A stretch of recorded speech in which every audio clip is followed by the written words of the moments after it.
It is said that anyone who finds the secret of God finds supreme power. This power gives a person authority to influence their reality and shape life in dynamic and purposeful ways. Recognizing this power aligns closely with emerging theories in quantum physics, which explore the interconnectedness of consciousness and the material world. In the field of quantum physics, which delves into the fundamental aspects of our universe, there's growing recognition of the mind's impact on reality and emphasis on the role of the observer in terms of what is experienced as reality. This points to the mind and the imagination as integral components in shaping our experiences and the world we perceive. The observer effect in quantum mechanics suggests that observation can influence the properties of a quantum system, indicating a profound connection between consciousness and the physical world. This relationship implies that the human mind, through processes like observation and imagination, plays a significant role in how reality manifests at the quantum level. Quantum physics, with its focus on the behavior of subatomic particles, has been investigated for its relationship to the concept of God, particularly in how these tiny particles behave in ways that challenge our conventional understanding of reality.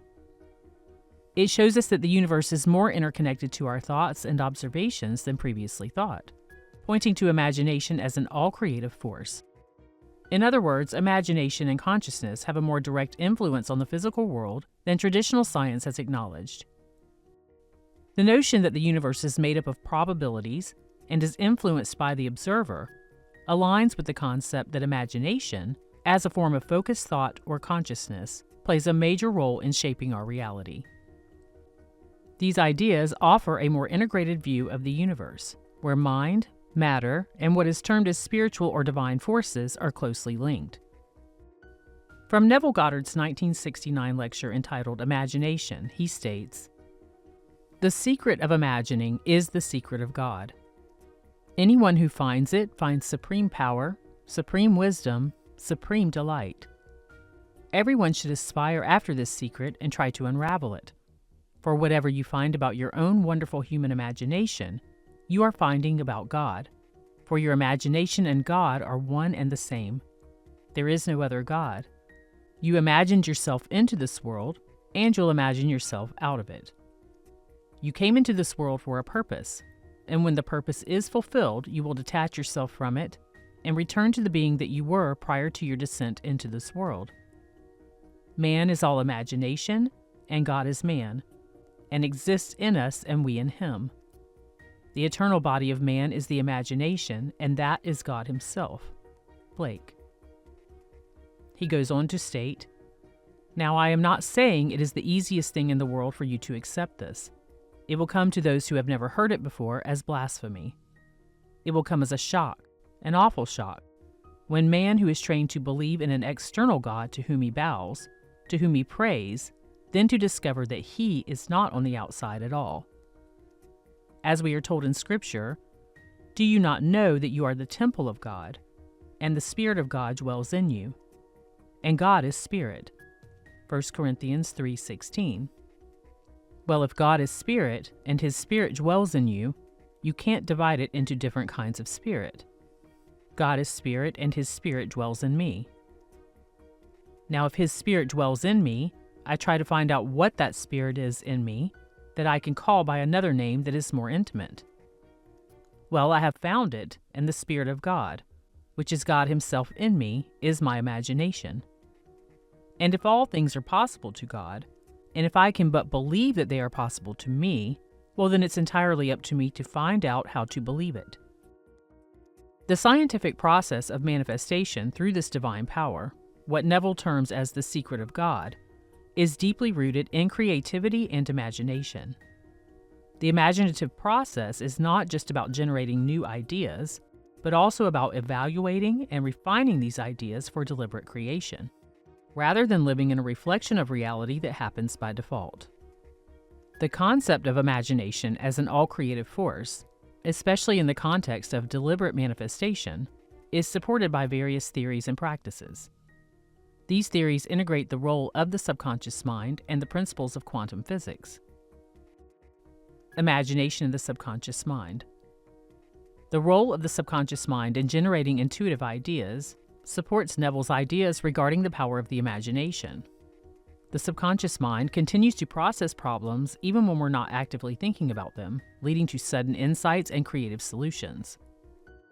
The subconscious, acting as a repository of all of our experiences, influences our thoughts, feelings, and our actions. The imagination draws upon the subconscious mind to create new ideas by combining and reconfiguring stored memories and experiences. This interplay between the imagination and the subconscious is essential in the creative process, shaping not only our mental experiences, but ultimately our experience of reality. The mental creative process. Using imagination for manifestation reveals a 5-step creative process. Number 1, preparation. This is deciding the outcome to be achieved and planting the seed into the subconscious mind through hypnosis, meditation, or other mind programming tools. Number 2, persistence. Firm continuance in the course of action in spite of difficulty or opposition. 3, living in the state of connecting emotionally and becoming absorbed in the state of the desired outcome until it becomes the main vantage point from which life is viewed, without doubt and without leaning on reason of the physical senses. 4, incubation. While remaining persistent and living in the state without doubt and without leaning on the reason of the physical senses, this is the time permitted to the subconscious mind so it can process the information in order to reveal the path. And 5 is manifestation, when the desire begins to come into form. This process involves a blend of conscious and subconscious activities. Moments of inspiration often occur when the conscious mind is not actively seeking solutions, highlighting the subconscious mind's role in the creative process. In a few moments, I'll give you 8 very simple ways to do this. But here's how Neville defines it in his lecture on imagination. If I could find something more simple to tell them than I think I have told them, this would be it. To enter into the state and not simply think of the state. Thinking from it differs from thinking of it. I must learn to think from it. He goes on to say, reason cannot be the God of whom I speak, for reason will deny it. Doubt cannot be the God of whom I speak, for doubt is called in Scripture the devil, the demon. And he finds rest only in the human imagination.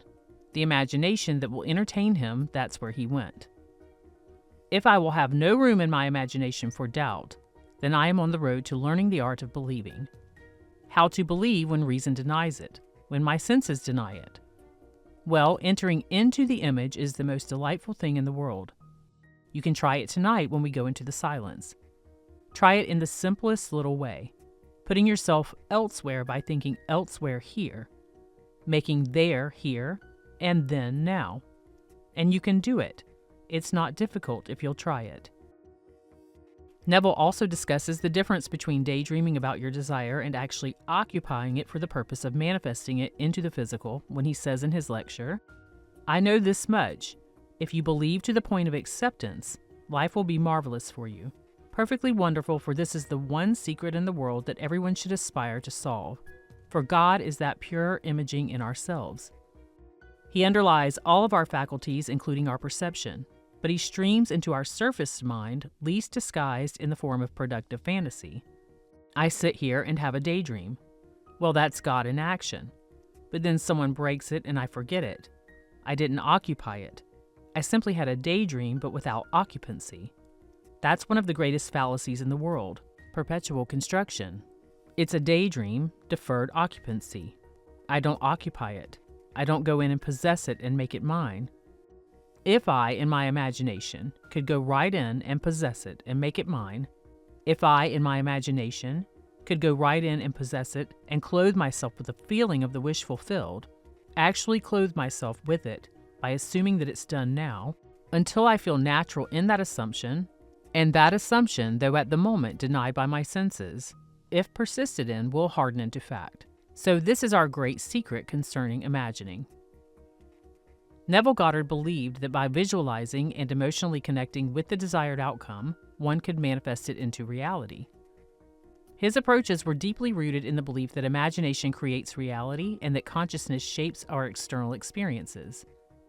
The following 8 simple techniques that derive from his works emphasize the power of the mind and imagination in creating reality. Number 1, imaginal acts are facts. Firmly believe that your imagined acts will become reality. Visualize your desired outcome as already happening by thinking from the state, and engage in mental conversations as if it's achieved. Number 2, construct an event. Choose an event that would naturally follow the achievement of your desire. Visualize participating in this event, placing focus on your interactions and your emotions. Number 3, the congratulations technique. Visualize achieving your desire and then imagine a friend or family member congratulating you. Emphasize the realism of this interaction. Number 4, dare to assume technique. Visualize your life as if your goal is already achieved. Firmly believe and consciously act as if your desire is a present reality as often as possible until it becomes natural. Number 5 is the eavesdropping technique. Imagine overhearing a conversation about your success. Focus on the details of the conversation and internalize the feelings that are evoked from that. Number 6, the revision technique. Reframe negative past experiences by reimagining them with a positive outcome. Number 7, the fast forward technique. Time travel in your imagination to the future where your desire has been fulfilled, and imagine bringing it back with you in your conscious awareness when you return. And number 8 is the I remember when technique. Imagine a scene where your desire has already been fulfilled and you are having a conversation with a friend. In this conversation, imagine telling them that you remember when, and then state a time when you didn't have this manifestation. This places your subconscious mind in the future where the manifestation has already been produced. The best way to use the imagination for intentional manifestation involves understanding the interplay between the conscious and the subconscious mind. This is what Neville referred to when he said, "The secret of imagining is the secret of God," and that anyone who finds it finds supreme power. Cultivating an awareness of subconscious influences and harnessing them through focused imagination leads to more effective and deliberate manifestation of your desired reality.